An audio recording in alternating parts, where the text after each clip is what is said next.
नमस्कार, बहुत स्वागत है आप सभी का हमारे खास कार्यक्रम राम नारायण राम में, और मैं हूं आपके साथ अंशिका। दोस्तों, आज हम बात करने वाले हैं मालिकाना हक के बारे में, यानी कि ओनरशिप के बारे में। आप और हम कई बार जाने अनजाने में कहते हैं ये मेरा घर है, ये मेरा शहर है, ये मेरी गाड़ी है, ये मेरा पेन है, ये मेरा किताब और ये मेरे कपड़े हैं। क्या जाने अनजाने में हम ज़्यादा ओनरशिप तो नहीं ले रहे? कहीं ऐसा तो नहीं है कि हम अननोइंगली बहुत सारी चीज़ों की ओनरशिप ले रहे हैं और उसका परिणाम हमें अलग भुगतना पड़ सकता है? परिणाम ये हो सकता है कि हम ज़्यादा ईगो में आ जाएं या एटीट्यूड में आ जाएं और प्रकृति को भूल जाएं। अब इसका परिणाम तो ये हो जाता है, लेकिन क्या इसके रिजल्ट्स हमें कुछ और मिलते हैं? तो आज हम इसके बारे में जानेंगे। और क्या ये ओनरशिप होना गलत है? क्या ये नहीं होना चाहिए? और अगर नहीं होना चाहिए तो क्यों नहीं होना चाहिए? इसके बारे में आज के इस एपिसोड में हम बात करने वाले हैं। हमारे साथ आज बहुत खास मेहमान, हमेशा की तरह हमारे प्रेसिडेंट उपस्थित हैं, शंकर सरकार जी, जो कि संतान दल के फाउंडर हैं, और उनके साथ एक और बहुत खास मेहमान हैं, संगीता मुखर्जी जी। इन दोनों से आज हम बात करेंगे इसी के बारे में और बहुत कुछ जानेंगे। तो चलिए बिना देरी के शुरुआत करते हैं कार्यक्रम की, और आज उनसे जानते हैं कि ये सब हमें क्यों नहीं करना है, ओनरशिप क्यों नहीं देनी है। स्वागत करते हैं उनका, बहुत बहुत स्वागत है। राम नारायण। सर, अब यही आपसे जानना है कि ओनरशिप के आप बार बार बोलते हैं ओनरशिप नहीं लेनी चाहिए, नहीं लेनी चाहिए। अब जाने अनजाने कानूनी नहीं होना चाहिए। नहीं, कानून नहीं होना चाहिए। अब जाने अनजाने हम तो यही करते रहते हैं ना, लेकिन तो हमारा गलती है, मरने के बाद पछताना पड़ेगा। तो क्यों नहीं करना, थोड़ा सा बताइए। देखिए, जन्म जब हम लिया, धरती में जब आ गया, माँ पिता और प्रकृति के माध्यम से, हम तो कुछ लेके नहीं है जी। हम तो नंगा था, हर इंसान नंगा था, हमारा हाथ में कुछ भी नहीं था। शरीर ही हमारा था, और शरीर धर्म का पंचभूत से बना हुआ, वही हमारा धर्म है। अब अभी एक एप्पल जो है परिवार में अगर किसी को देता है, ले बेटा, तो भाई बहन सब काट के भाग करके खा ले, तो उसको 10 टुकड़ा करते हैं, तो 10 हमारा भाई बहन है, सबको एक एक देता है। तो धरती को टुकड़ा कर सकेगा? पानी को टुकड़ा करेगा? सागर का पानी को? हवा को भाग करेगा, काटेगा? पेपर में कर सकता है, पेन और कागज में कर सकता है, लेकिन असल में पॉसिबल नहीं है। ना पानी को काट सकता है, अलग कर सकता है, ना हवा को अलग कर सकता है, ना धरती को अलग कर सकता है, ना सूरज को अलग कर सकता है। वहाँ तो हमारा कोई करामती नहीं चलता, वहाँ मालिकाना नहीं चलता, करामती भी नहीं है, वहाँ मतबरी नहीं रहेगा, वहाँ कोई दादागिरी नहीं चलेगा। समझ गया ना? तो इसलिए जो प्रकृति को हम कुछ नहीं कर सकता है, उसको लेके हम जी रहे, उसका आशीर्वाद से, उनका ऊर्जा से, उनका कर्म से हमारा सब कुछ मिलता है, तो उनका आदर्श हमारा आदर्श क्यों नहीं होगा? समझ गया ना? धरती में जब तक व्यक्ति मालिकाना ओनरशिप रहेगा, तब तक धरती का शांति, मंगल, कल्याण नहीं हो सकता है। तो हर पॉलिटिकल पार्टी, हर इंसान, पढ़े लिखे हो, अनपढ़ हो, सबको मिलके व्यक्ति मालिकाना को हटाना चाहिए। जब हम छोटा थे, आप लोग सब छोटा थे, हमारा परिवार में 5 चीज जीने के लिए जरूरत था। हमको क्या जरूरत है? खाना चाहिए, कपड़ा चाहिए, मकान चाहिए, और स्कूल का शिक्षा चाहिए, और ट्रीटमेंट के लिए मेडिकल चाहिए। ये चीज कौन देखता था? मेरा माता पिता और हमारा बुजुर्ग लोग। तो अभी हम बड़ा हो गया, हम बड़ा मालिक बन गया। हम जब बचपन में कुछ कमाई नहीं करते थे, ऐसा नौकरी भी नहीं करते थे, पढ़ाई करते थे, हमारा पिता माता मालिक थे। तो धरती पिता माता का मापिक होना चाहिए। हर समाज पिता माता का आदर्श होना चाहिए। बचपन में हमारा पिता माता का जो आदर्श है, वही आदर्श समाज का हर इंसान का होना चाहिए। समाज का मालिक बन गया, दूसरे का हक छीन के हम खुद मालिक बन गया, ये जरूरत क्या है? क्यों करेंगे? और कौन करने देता है? हमारा देश का संविधान, हमारा पॉलिटिकल पार्टी, हमारा जितना समाज में गुरु बन के बैठा है वो लूटता है। बड़ा बड़ा मंदिर बनाता, क्या मंदिर बनाने का जरूरत क्या है? मस्जिद मंदिर गिरजा का क्या जरूरत है? मेरा शरीर तो मंदिर है, ये जिंदा मंदिर है भाई, मेरा शरीर जिंदा मंदिर है। अंदर में अंतरात्मा ही भगवान है। वो जिंदा मंदिर बात करता है, कर्म करता है, सुनता है, देखता है, समझता है, खाता है, खिलाता है। तो आर्टिफिशियल आदमी का बना हुआ मंदिर मस्जिद गिरजा का क्या जरूरत है? लेकिन प्रेसिडेंट, जैसे कि अभी बहुत एक बड़ा मंदिर अयोध्या में बना श्री राम का, मैं ये आपसे जानना चाहती हूँ क्योंकि लोगों का या सरकार का एक पॉइंट ऑफ व्यू ये हो जाता है कि इससे टूरिज्म भी बढ़ेगा, जब टूरिज्म बढ़ेगा तो रोज़गार बढ़ेगा। तो अब एक ये अलग पॉइंट ऑफ व्यू हो गया, आपका अलग पॉइंट ऑफ व्यू है थोड़ा। जिसको टूरिस्ट के बारे में बनाया जी, तो टूरिस्ट को इतना घूमने का समय कहाँ से मिलता है भाई? मालिक बन गया तब ना। जो गरीब आदमी है, गरीब से गरीब, जी, जो गांव में रहते हैं, जिसको पानी नहीं मिलता है, खाना नहीं मिलता है, इलेक्ट्रिसिटी नहीं मिलता है, उसको कुछ भी नहीं मिलता है, वो तो टूरिस्ट नहीं बनेगा। बिल्कुल सही तो बात आपका पास पैसा है, आप टूरिस्ट बन गया, जी। हम घूमने जाएंगे, अयोध्या मंदिर देखने जाएंगे। शिव का पत्थर जो होता है, शिव जी का, शंकर का, उसका ऊपर पानी चढ़ाता है, शिवलिंग जिसको मानते हैं। दूध चढ़ाता है, फल वगैरह चढ़ाता है। जिस गांव में गरीब आदमी को, बच्चा को दूध नहीं मिलता है पीने के लिए, पानी नहीं मिलता है प्यास बुझाने के लिए, भूख मिटाने के लिए खाना नहीं मिलता है, सब्जी नहीं मिलता है, फल मूल नहीं मिलता है, उसको तो ना भाई शिव मांगा है कोई हमको खिलाओ। वो भिखारी है, शरणार्थी है, राम शरणार्थी है, सब फालतू बात है, बकवास की बात है। पहले उसको गोली करके मारना चाहिए। हम लोग पत्थर पूजने में इतना मग्न हो गए कि जो असली भगवान है उन्हीं को भूल जा रहे हैं। आप खुद सोचो, हम शिव मंदिर जाते हैं, शिवलिंग में इतना सारा दूध दही चढ़ा के आए, बाहर जो भिखारी बैठे हैं उनको हम हटो हटो करके निकल जाते हैं। तो पूजना इनको चाहिए था ना, ये दूध दही भाई जो भी तुम्हारा हम भूख है कि नहीं, तुम्हारा समस्या क्या है, हम नहीं पूछेंगे। हमारा ड्यूटी नहीं है, ये धर्म नहीं है, ये कर्म नहीं है। इसके बारे में किसी को सोचना नहीं चाहिए। बिल्कुल सोच। मरने के बाद सोचने पड़ेगा, इतना सोचने पड़ेगा। जब आदमी मर जाता है ना तो उनको बोलता आओ तुम पैदा होने के बाद मरने का आखिरी तक तुम देखो तुम क्या क्या किया। प्रोजेक्टर मशीन लगा देगा, आपसे आप प्रकृति से हो जाएगा, वो क्या क्या बुरा किया अच्छा किया सब उसको दिखाई देगा। उसको बोलेगा भाई कैसा लगा, बोले हम बहुत गलती किया भाई, अभी तुम्हारा खुद का विचार तुम करो, तुम्हारा जस्टिस बनो, तुमको रिजल्ट बनाना पड़ेगा तुम्हारा खुद का। अगर हमको विचार करने पड़ेगा तो हमारा कितना मुश्किल खड़ा हो जाएगा, वो आसान कैसे होगा।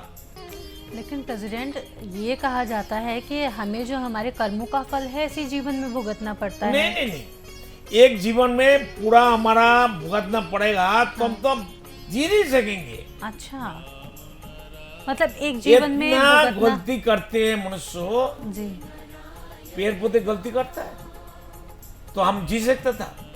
पेड़ पौधे अगर पॉल्यूशन करेगा, हमको पेड़ जमीन से नीचे से उठेगा, फिर उसका डाल लेके हमारा पीछे भागेगा हमको मारने के लिए। ऐसा हाल होने से क्या हुआ बताओ भाई।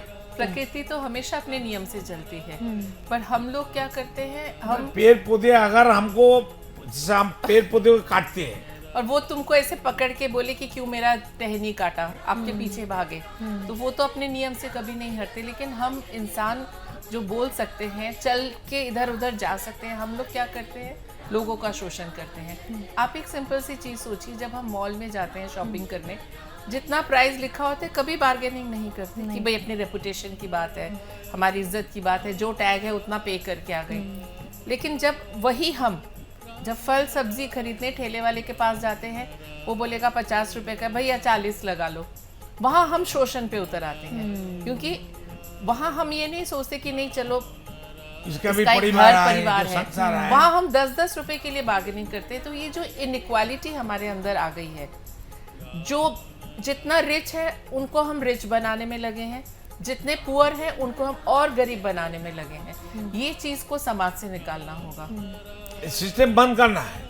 ये बात तो बहुत आपने सही कही, क्योंकि बड़ी समस्या है, ये बहुत विकट ही समस्या है, क्योंकि इस तरह से लोग नहीं सोचते हैं। बाहर जाकर मूवी देखकर आएंगे तो बहुत रुपए खर्च कर देते हैं। आराम से 2 लोग मूवी देखने गए हैं, 1500-2000 रुपये आराम से इंसान खर्च कर आएगा।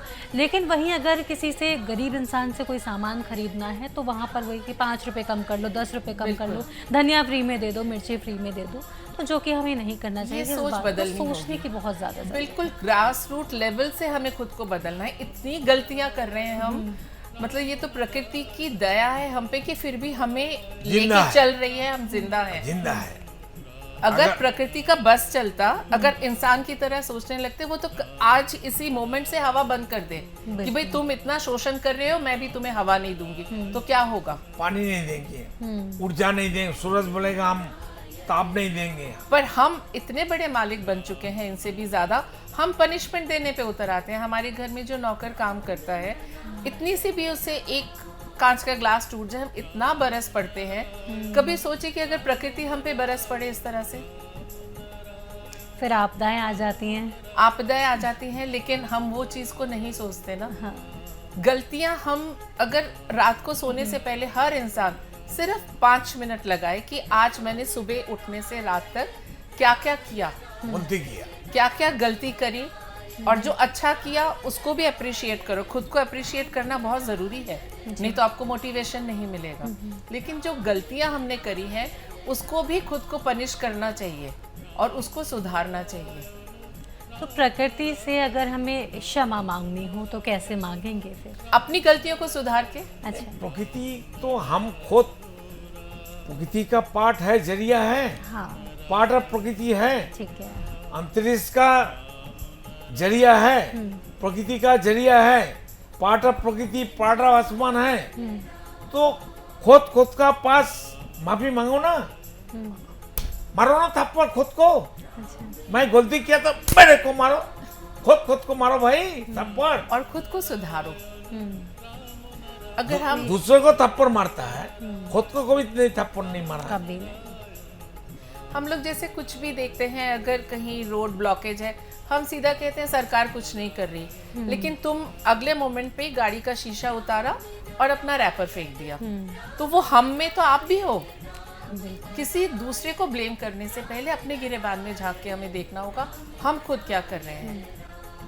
अगर हम प्रकृति के नियम को मान के चलेंगे सुबह से रात तक, तो प्रकृति का बैलेंस बना रहेगा, प्रकृति दूषण मुक्त हो जाएगा, प्रदूषण मुक्त हो जाएगा। बिल्कुल, अपनी जिम्मेदारियों को बहुत समझने की ज़रूरत है, जो कि हम भूलते जा रहे हैं। बिजी इतने हो गए हैं, टाइम नहीं है किसी भी चीज़ के लिए हमारे का पास। कीमत खुद कोई नहीं देता है। बिल्कुल। खुद का दुश्मन बन चुके हैं। बिल्कुल। खुद का दोस्त तो बनिए। बिल्कुल सही कह रहे हैं। दूसरा को बात छोड़ देता हूँ।